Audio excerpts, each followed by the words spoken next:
Imagine what life could look like if you could go from being broke, broken, and living beneath your full potential to go from that to living an exceptional life. Imagine what that would look like. And now, stop imagining. Because in today's podcast episode, I'm going to give you a step-by-step approach to living an exceptional life. My name is Nathan J. Bishop, and this is Maximum Impact Unleashed. A college professor who was well known and famous for using props to make her illustrations, one day walked on stage carrying a glass of water. How many ounces do you think this glass of water is? 1 ounce, 2 ounces, 3 ounces. Answers came from the auditorium, to which the professor replied, do you think whether the glass is 2 ounces or 10 ounces, do you think that this has an impact on whether I perceive the glass as heavy or light? And the class went silent. And then the professor explained, whether the glass was 2 ounces or 10 ounces wasn't the point in the illustration, but it's not how much we hold, but for how long we hold it that mattered most. If she held the glass out for more than 10 seconds, then the glass relative to her experience would be perceived as light. If she held it out for 30 minutes, then that exact same glass would be perceived as much more heavier. If it were possible and she held the glass out for 5 hours, it would feel as though her arm would have dislocated from her shoulder socket and fallen to the ground. It is not how much we carry, whether little or much.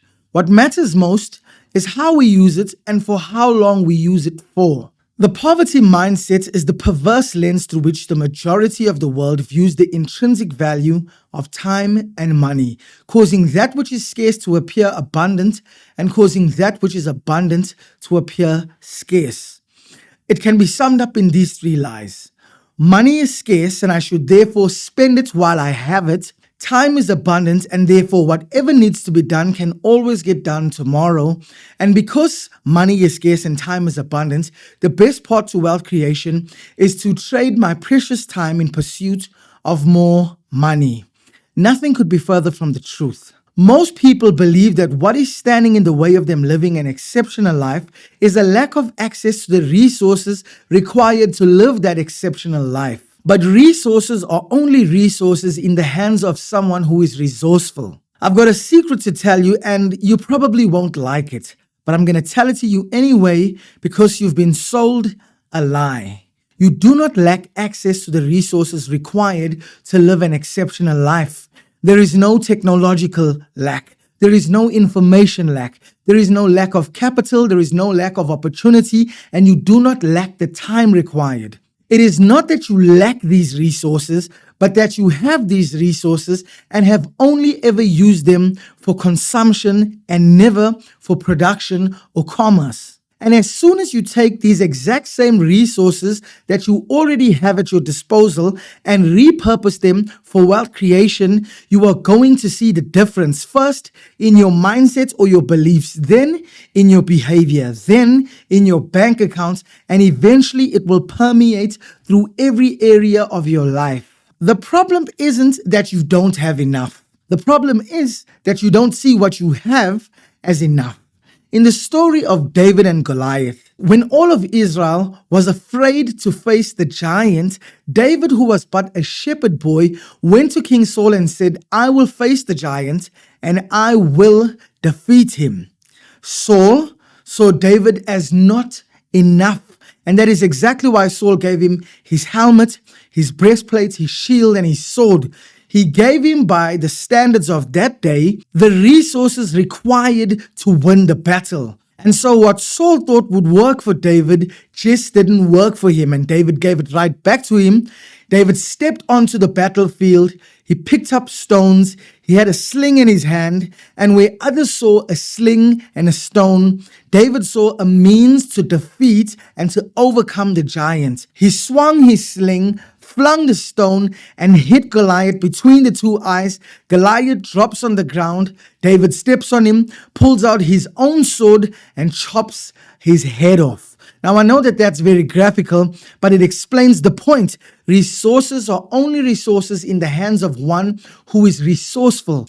And so now the only obvious question for you and I to answer is, what is in your hand? What resources that others and maybe even yourself may have seen as not enough? What do you have? What can you repurpose that you already possess that will allow you to slay your giants, that giant that is the poverty mindset? To overcome the poverty mindset, there are three radical transformations that must take place: a change in environment, a change in beliefs, and a change in our behavior. Let's look at the first one of the three changes: a change in belief. In episode 2, we looked at the importance of going from an eater, one who God gives bread for consumption, to the sower, one who God gives seed for commerce and production. But I'd like to shift our perspective from that of the sower to that of the seed. And for the seed to become more than just a seed, it must undergo a radical transformation or change. And the environment in which that seed is planted must be conducive and must ensure that that growth is possible. You see, that environment or the soil that the seed is sown into must tick some very specific requirements. And so there are two things that we can do to ensure that the soil does meet those requirements. Number one, soil evaluation, and number two, soil treatment. Let's begin with soil evaluation. The first thing we must do is evaluate the soil to ensure it has the proper drainage and nutrients. So, what is drainage and why is it important? Drainage describes the necessary parts or channels required to get fluid flowing both to the seed and from the seed.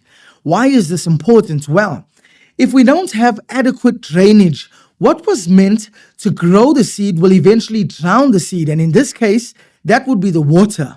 It's much the same when it comes to wealth creation and the poverty mindset. It's not enough to just accumulate a lot of money and store it, because that money is going to drown in inflation, overconsumption, and impulse spending. Money needs to have both a channel to flow to you and to flow through you, because it's not about how much money you can accumulate, but also how much money you can put back into circulation to keep making money for you. The other aspects we evaluate the soil or environment for is nutrients. Now, nitrogen and potassium are considered the food and fuel the seed needs to become more than just a seed. In other words, to become a tree. And without the proper nutrients in the ground, the seed lacks the necessary energy to grow. And just like inadequate drainage meant the seed would drown, insufficient nutrients means the seed will starve. It's much the same here too when it comes to wealth creation and overcoming the poverty mindset. It's not enough to just have an inflow of money and an outflow of money back into the economy. You also need to put your money in a place that yields a cash flow positive cycle. This looks like investing in income producing assets that appreciate in value at a rate greater than the rate of inflation. I've said it before, I'll say it again. It's not about how much money you have, but how much your money can buy. And to ensure your money keeps its purchasing power, you must invest in assets that appreciate at a rate higher than the rate of inflation. But soil evaluation is only the first step in the process. And once you're done evaluating the soil or environment, you're likely to find it wanting. And that's where step 2 comes in, soil treatment. Now, soil treatment can be broken down into two parts: weeding and tilling the soil. So, what is weeding and why is it important? Weeding is the process of extracting unwanted and therefore harmful greenery from the same vicinity where we expect to reap the intended harvest. Now, before we can extract weeds, we must first clearly define what weeds are. Weeds are any type of plant that are competing with the intended harvest for the nutrients, sunlight, and water, which means if a farmer sows lettuce seeds and expects to reap a lettuce harvest, then even roses growing in the same vicinity are considered weeds. Even though those roses look and smell good, the roses are weeds. A parallel can be drawn when it comes to wealth creation and overcoming the poverty mindset. Weeds may appear as figurative roses, something good to look at, so how could they be bad? But anything that reduces the chances of us reaching the intended goal is considered a weed when it comes to wealth creation. So saying yes to any decision that takes us further away from our intended goals is considered a weed. But saying no to anything that takes us further away from reaching our intended goal is considered weeding in this regard. Which brings us to the second step, which is toiling the soil. Now, toiling the soil is the process of driving a hard object or tool into the ground, often metal, and rearranging the ground to ensure the proper drainage is there. The process is both uncomfortable and disruptive, but it is necessary. It's much the same when it comes to wealth creation and overcoming the poverty mindset. We must rearrange how we allocate our time and our money. So how are we allocating our time and money? Do we use our money for consumption or commerce? Do we use our time to make more money, or do we use our time to build a system that will make us money independent of our time and our energy? Once we've achieved a change in environment, we can move on to the second step, which is bringing about a radical change in belief. Now, winning and losing are predicated on taking massive action. And when consistent action becomes automatic action, habits are formed. And since habits are a form of taking massive action, winning or losing is predicated on the habits we have. So it only makes sense that to change the outcome, whether we win or whether we lose, we should change our behavior. But here's an interesting question. What drives behavior? Who you are can be broken down into 4 parts. Behavior, which is an outward response to an experience.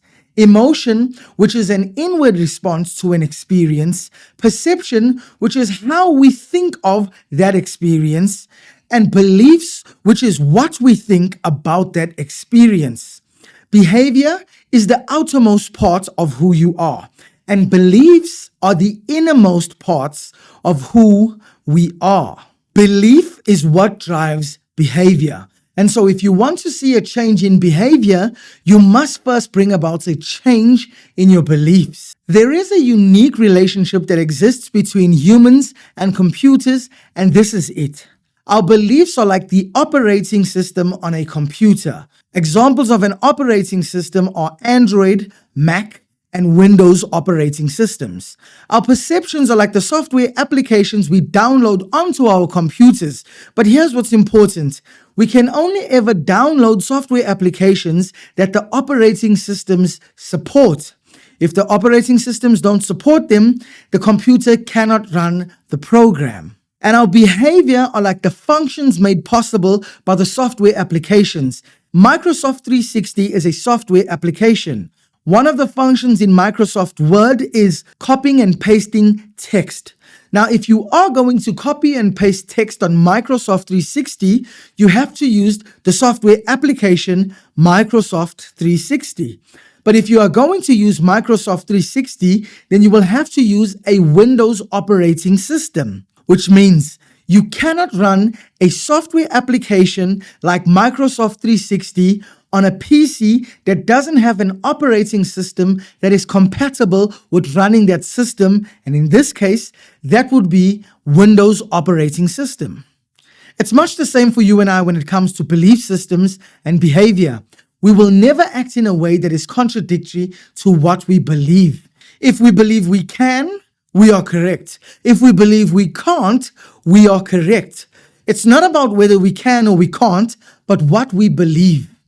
On the surface, a seed appears small and insignificant, and from its experience to this point in time, the seed seems like it cannot be anything more than just a seed. If the seed is going to undergo a radical transformation, the seed is going to have to see itself through a different pair of eyes. How about you? What has your experience been to this point in time? Does it look like you will ever be able to be more than you are right now? Will you ever have more? Will you ever do more? Will you ever be more? What is your experience telling you? If you are going to become more than you are right now, then maybe you and I will also have to see ourselves through a different set of eyes. For the seed to become more than it is right now, it will have to see itself through the eyes of a farmer. Assuming the farmer's point of view, the seed isn't buried, it's planted. What looks like a funeral to most, thus representative of the end of life, digging a hole in the ground, throwing the seed into the ground, and covering it with dirt. The farmer sees as the farming process, digging a hole in the ground, throwing the seed in it, and covering it with dirt. For the seed to become more than just a seed and embrace the transformation, it will have to go from seeing itself through the lens of past experience to seeing itself through the eyes of the farmer. Whose eyes will you have to see yourself through for you to become more than you are right now, for you to live an exceptional life? I'm not sure what your beliefs are on the nature of existence, and you have the right to believe whatever you believe, whatever that means. But I believe that all that exists today, all of creation, is the product of a creator, a divine creator. I also believe that we are made in the image and the likeness of that creator, and that creator has the power to create something new out of nothing, and that we who are made in his image have the power to create something new, not from nothing, but from something old. And so here's the question. What is the something old that you have in your possession? Something old that you already have access to, that you have seen as not enough, that you have seen as inadequate and insufficient? That's exactly the question that God asks Moses in Exodus. Moses, what is in your hands? Moses was just holding a staff, but that staff represented Israel's emancipation and exodus into the promised land. Let's circle back to the story we learned from the professor in the beginning of this episode. It's not what we have or how much we have in our hands that matters, but how long we are willing to hold it for and how we use it. We do not lack access to the resources required to live an exceptional life. What we lack is awareness to the resources we already have access to. And if we repurpose those resources, we will live an exceptional life. What we need to do is adopt a new mindset and a new identity. If we can identify ourselves with an infinitely increasing and always empowering expression of self, we will overcome. Once we've done what is required to bring about the necessary change in environment and the necessary change in our beliefs, the final step is to bring about the change in our behavior. And I've got a practical 4-step process for you to go from broken, and living beneath your full potential to living an exceptional life. And these are the 4 steps. Number 1, you need to learn the skills to put money in your pocket. Number 2, before all else, you must put a portion of that money away. Number 3, you must put the money put away to work. And number 4, you must put the money made by that money to work. Let's delve into the first step.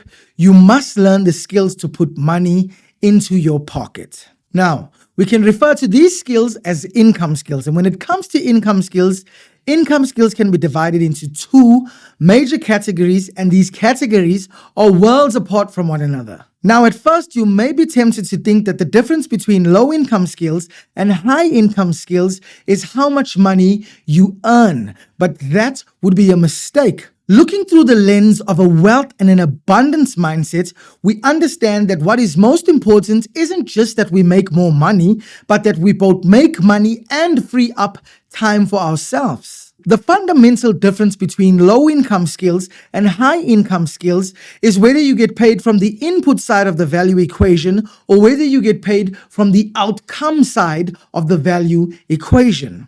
Let's begin with low income skills. With low income skills, you are compensated based on the income side of the value equation. So what are the inputs on the value equation? Time, energy, and expertise. If you work more hours, if you have more experience, and if you have a bigger qualification, you will get paid more. But this is counterproductive to building wealth because you have to give up more of your time to get more money. And because time is more precious than money to someone who operates from a wealth mindset, you are actually giving up what is most valuable for that which is least valuable. Let's now turn our attention to high income skills. With high income skills, you are compensated based on the outcome side of the value equation, which is the degree of problem you can solve. And the bigger the problem you can solve, the more you are compensated. A sales job is a very good example to explain this idea.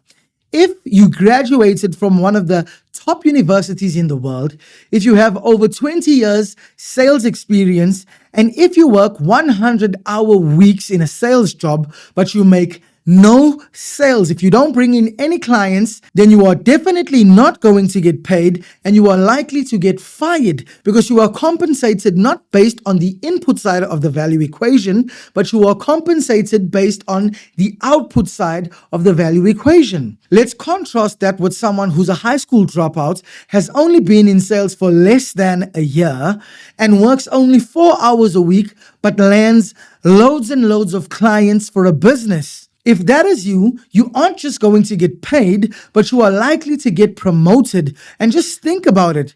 If a dentist is busy in your mouth and you've got a toothache, will you value the dentist more because they took more hours in your mouth, or will you value the dentist because they took that painful tooth out of your mouth in the shortest time possible? This is what I mean by high income skills, detaching your ability to make a living from the input side of the value equation, time, experience, and expertise, to getting compensated based on the outcome side of the value equation, the degree of problem you can solve, and the bigger the problem you can solve, the more you can get paid. Once you've learned the skills to put the money in your pocket, before all else, you must first put a portion of that money away. It is so stupid that people spend in 3 days what it takes them 30 days to make. They feel like a funnel because money doesn't come to them, it goes right through them. And the only way they know the money came in the first place is from cell phone notifications. So once we learn the skills to put money in our pocket, we must put a portion, even if just a fraction, we must put a portion of that money away. Now, I'm not talking about saving for a rainy day or for some unforeseen, undesirable event. That is not what I'm talking about, because I see that as a less than optimal plan to what is actually required. Because yes, the unplanned and undesirable is bound to happen. But what is the point in having a life savings only for life to wipe it all away? No, instead, I'm talking about saving your money so that you can put your money to work, which is the third point. After putting that money away, you want to put the money you've put away to work. What this means is you want to identify opportunities in the marketplace and take on the financial risk to hopefully reap the potential financial reward. Now, here's what most people hear from this. Okay, so I should put my money into Forex, real estate, and Bitcoin, and Bitnami, and whatever else there is out there. No, that is not what I'm talking about. You see, a business and investment will always be limited by the business builder or owner and the investor. And why is that? Because a business is an extension of the business. And that's the same for an investment. If the business owner is risk averse, has a bad relationship with people, and is a poor communicator, then the business will be risk averse, will be bad with people, and will be poor at communications. And so, the most important investment you could possibly make is the investment you make in yourself. And an education is the way you get that done. Investing in learning high income skills, the skills that get you to put money in your pocket. Now, in this digital age, success is predicated on your ability to work well with intelligent machines. Artificial intelligence isn't going to replace people, but artificial intelligence is going to replace people who don't know how to work with and use artificial intelligence. And so I absolutely want to encourage you and press upon you, learn digital skills. These skills will give you access quite literally to the entire world, and you will be compensated not on the hours you put into the work or the experience you have in those fields, but on your ability to deliver on the desired end result. Once you've done that, you want to use your money to build a system that can solve that problem for the marketplace, independent of your time and energy. And this system is a technology and teams system, otherwise known as a business. But unless you've got uber amounts of money and you've got enough working capital to last your business through the years that it isn't profitable, then I would highly recommend that you don't build an in-store or brick and mortar business, but that you go the digital route. Say it with me: go digital or go home. The internet has made it possible for you to build a business with little to no money in a fraction of the time it would take you with a brick and mortar type business. And people from quite literally all over the world can do business with your business regardless of where you are, because your business is in the cloud. But once your business makes money, you don't want to eat or consume your earnings. You want to go to step 4. You want to put the money made by that money to work. This is otherwise known as reinvesting your money into your businesses or even diversifying your investment portfolio. With the money made from your business, which is actually technology and other people making money for you, you can take a portion or percentage of that money and you can invest it in real estate, stocks or bonds, indices, and mutual funds. But now you are leveraging the power of compound interest, and over a longer period of time, you will see uber amounts of money and you will see uber amounts of time freed up for you. And then you can take a portion of the money you make from those financial instruments and you can buy dumb stuff. But at least this isn't the money you had to use your own sweat and tears, your own time and energy to work for. This money is far separated from your trading time and energy with the market. Breaking free from the chains of poverty can't be done using money. It's mindset that's required here, and that's because poverty isn't the problem. The poverty mindset is the problem. More money cannot fix poor money management. Being wealthy isn't about accumulating and spending large amounts of money. For a lack of a better word, we can call that being rich. Being wealthy is about being able to do what you want to do, wherever you want to do it, with whomever you want to do it with, without jeopardizing your livelihood. And the longer you can do that for, the wealthier you are, because wealth is a function of time. You must begin to change your relationship with money, going from slave to money in that you work for it to master over money in that it works for you. The goal is time freedom, location freedom, and financial freedom. Money isn't scarce. It is both abundant and ever increasing. And an increase in the money supply is what results in a decrease in its value in the form of inflation. Time isn't abundant, and more specifically, your time isn't abundant. It is both scarce and running out. And because scarcity increases the value of a resource, time is your most scarce resource. And with that in mind, the best part to wealth creation isn't in trading your precious time for more money, but in trading your money to both make you more money and free up more time for you. We must bring about this radical change in our environments, this radical change in our beliefs, and this radical change in our behavior if we are to live an exceptional life. I, for one, believe that you have what it takes to make this radical transformation and to live an exceptional life. And so even if you need to see yourself through my eyes, then go ahead. Do whatever you must do to break away from the chains of poverty and live an exceptional life. You are capable of way more than you ever imagined possible. If you think you can, and if you think you can't, you are right. The question is, what do you think? If you're looking to build a profitable online business with little to no money in 12 weeks max, I've recorded a free masterclass training on how you can do exactly that, and I'll link to it in the description below. All you need to do is click on the link and give me an email address so that I can send the training to you. The training is less than 30 minutes, but it is action-packed and action-orientated. So if that's something you're looking to do, absolutely click on the link and get access to the masterclass. Also, if you've enjoyed this podcast episode, click the like button, subscribe to the channel, and hit the notification bell. That way, you will always be informed when we drop new episodes, which will always be on a Monday, 9 o'clock South African Standard Time. In the first 3 episodes of this podcast, we've dealt with the poverty mindset. And in the next 3 episodes of this podcast, we're going to be dealing with the financial fallacy of employment. And it's gonna be lit. My name is Nathan J. Bishop, and this is Maximum Impact Unleashed.